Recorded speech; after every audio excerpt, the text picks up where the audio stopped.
it was fun. I was meant to do only one episode, and it was just a little punchline. I was supposed to be Tony's blind date at the end of an episode.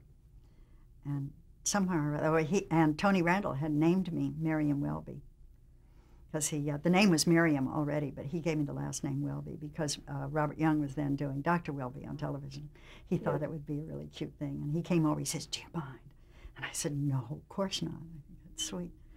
So when we,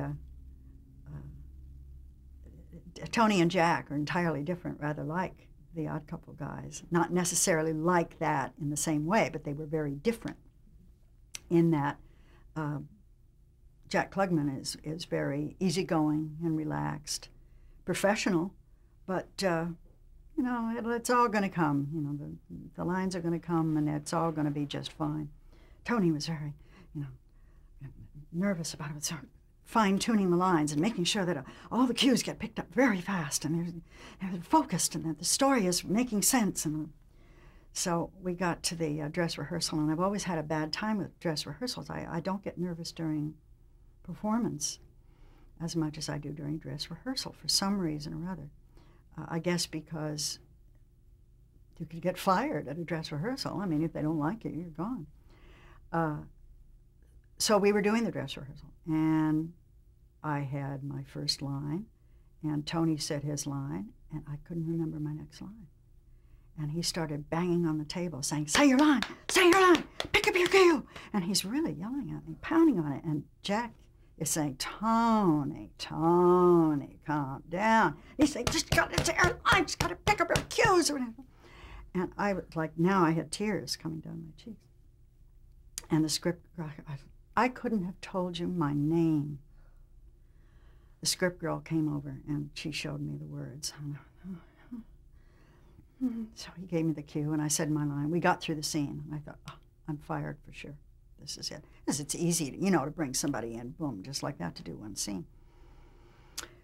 Well, no, I'm married and I'm home and I've got 3 children. You know, I don't need it, but it's made me, I felt terrible. Well, I didn't get a call, and I didn't get a call, and I didn't get a call. Well, I guess I'll go in tomorrow. I'm supposed to be there at like 4 o'clock in the afternoon, 3 o'clock, something like that, for makeup. Because we'd shoot in front of an audience with 4 cameras. And I went to my dressing room, and there was a bouquet of roses. Very beautiful. With a note from Tony, "I'm sorry I made you cry. You're a wonderful Miriam. Will you forgive me?" So I went to his dressing room and knocked on the door. I said, "Thank you very much." He was very sweet. And he and I had a bond. There was something there. There was no flirtation, no anything, just buddies, just chums. He was so great, and he would like not confide in me so much, but I was his friend, you know? And it was he and Jack. He was that way with Jack too, but I was his lady friend on the set, and it was fun. I had a wonderful time with him, and he'd do exciting little things before my whole purpose on being on the show was to be both of the Pigeon sisters in the play. So I was both Pigeon sisters wrapped into one. But my whole function, as Gary Marshall said, was to perk and bubble. I was perk and bubble, that's all you're supposed to do. And I sometimes didn't have very much to say. It was, "Hi, how are you?" "Well, time to go," you know. But I just had to say it with perk and bubble. So before I would make an entrance, if I was making it with Tony, he'd do something. He'd pinch me, he'd kiss me, he'd do something to make me go, and then he'd flash the door open, and in we would go with me laughing.